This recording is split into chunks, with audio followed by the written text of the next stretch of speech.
Today we'll be talking about PayrLink, the trustless escrow service with decentralized arbitration. PayrLink is a smart contract-powered escrow platform that offers three unique features to its users.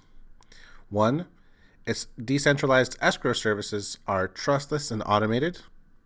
Two, it provides a decentralized arbitration of disputes.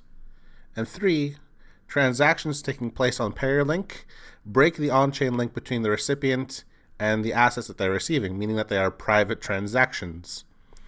Now, before we dive further into PayrLink, we have to understand the problem that it's trying to solve. And to really understand what that is, we have to figure out how a deal works. So let's assume that we have two parties, party A and party B, and they come to an agreement.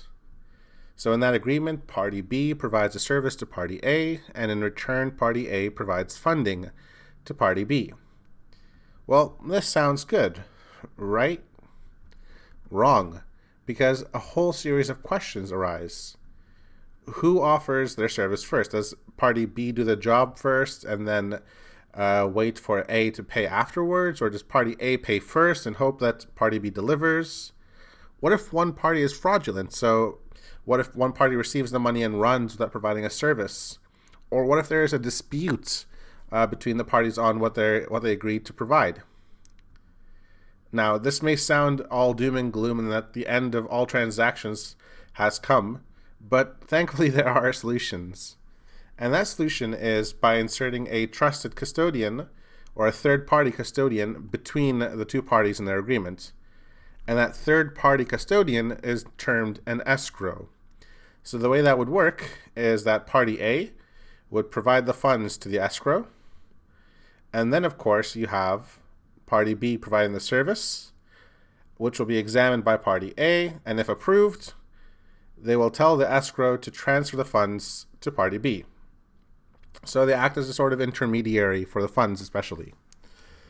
Well, that sounds good, right? Again, there are problems here as well. So the problem with traditional escrows are really threefold. The first of which is that they're slow.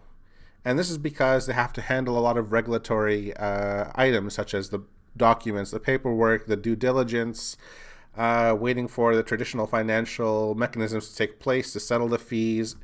Basically, all those different roadblocks combine together, leading to a very long time for a payment to settle. And looking at an FAQ section of a common escrow service, you can see that typically an escrow would take 30 to 60 days to complete, which in today's fast-paced economic world, of course, does not make sense. But in addition to the problem of speed, you also have the risk that the escrow makes off with your money. Because if you look at how a deal takes place, basically a service is provided, money is sent to an escrow, and then of course the quality of the work has to be approved, and the money is sent to party B. Well, if you look at it at one particular moment, the escrow has the money. And you have to really make sure that they don't run off with it. So in that sense, trust is required. And as we all know, trust is the antithesis of the decentralized blockchain movement.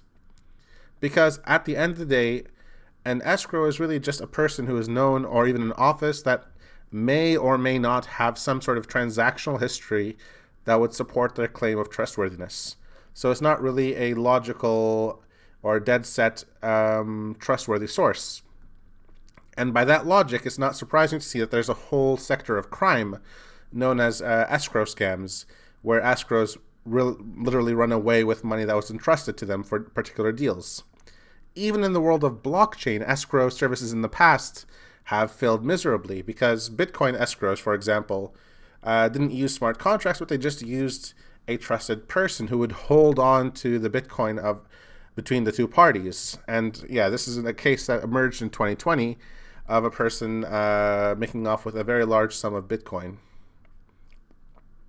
And of course, a third problem with traditional escrow services are in the case of disputes. So if we assume that party A and party B come into an argument or a disagreement on their agreement or the trade, at best, the escrow can only mediate, but any real disputes have to be settled in the courts.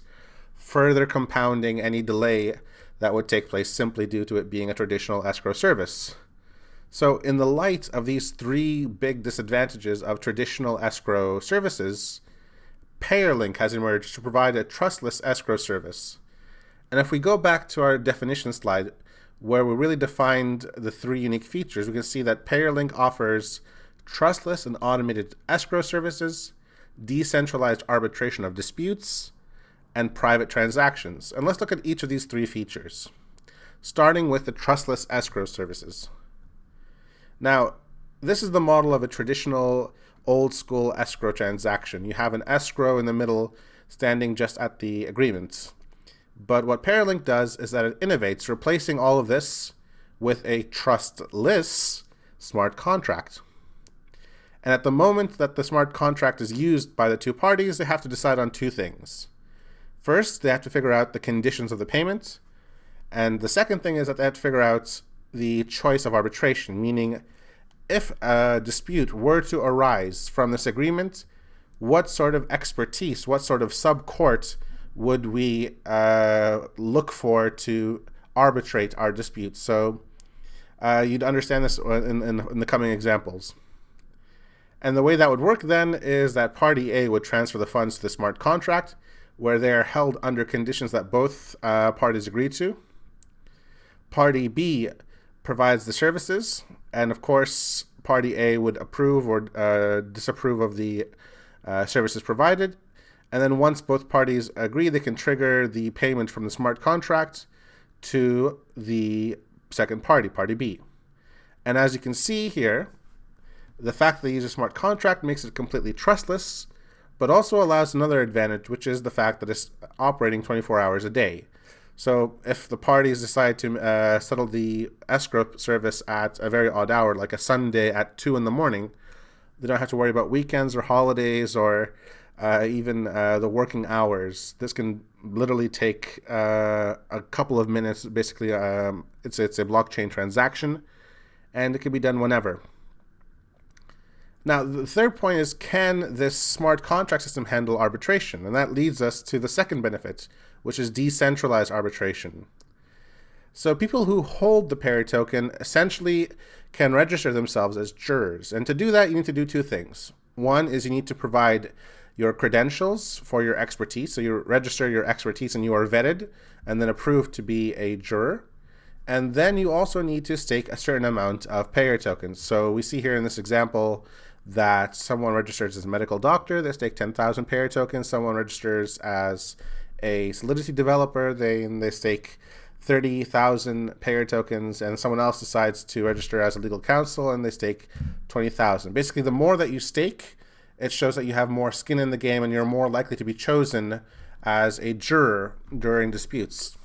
But basically, when Payr token holders register themselves as jurors, this offers a very broad, diverse pool of jurors to the PayrLink protocol, each with their own domain expertise. And to really understand the implications of this, let's look at an example. So let's assume we have two parties, party A and party B. And they have an agreement where party B will develop an application to do the taxes automatically. And in return, party A will pay party B 10 Ether for their work. And a dispute occurs. So once the product was delivered, A decides not to pay party B because he claims that the quality of the work is low, something that B obviously denies, and they raise a formal dispute. And the moment that this dispute is raised, it will pull people from the larger, broader pool into what is termed a subcourt.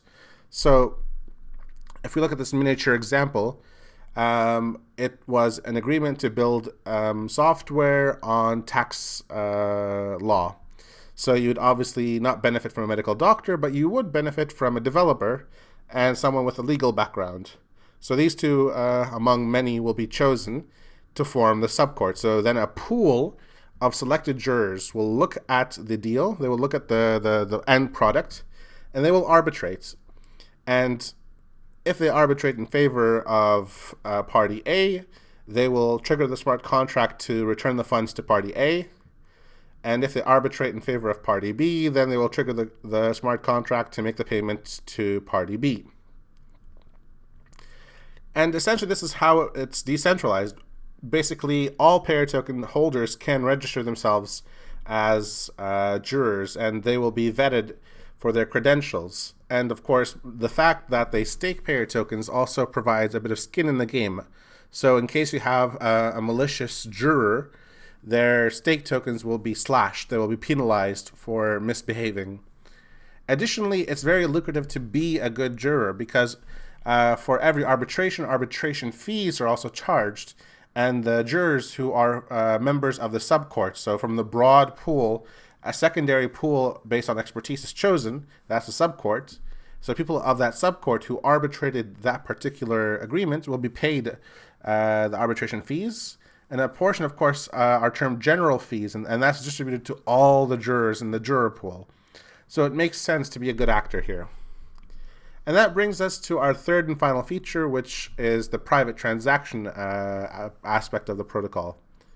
Because if you really think about it, the fact that PayrLink uses a smart contract to mediate the payments and also to trigger a decentralized arbitration also provides a third advantage, which is the fact that it can host assets for all of these agreements. And that basically means that it pools large amounts of base tokens. In this case, of course, it could be Ether. And if we think about our example between party A and party B, basically party A will deposit their Ether in the pool until, of course, the services are approved. And because these tokens are fungible, they cannot be distinguished from each other, there's no way of knowing which token comes from which wallet, just from the token itself. So when the time comes that party B makes a withdrawal, you don't know where that particular token came from. It just shows up that wallet B received Ether from a smart contract that has had many interactions with it. So a lot of people have deposited into, and a lot of people have pulled out of. So there's no real way of tracing what went where. And that's actually very similar to the mechanisms used by crypto mixers like Tornado Cash or GoMix on the Binance Smart Chain and the Polkadot chain.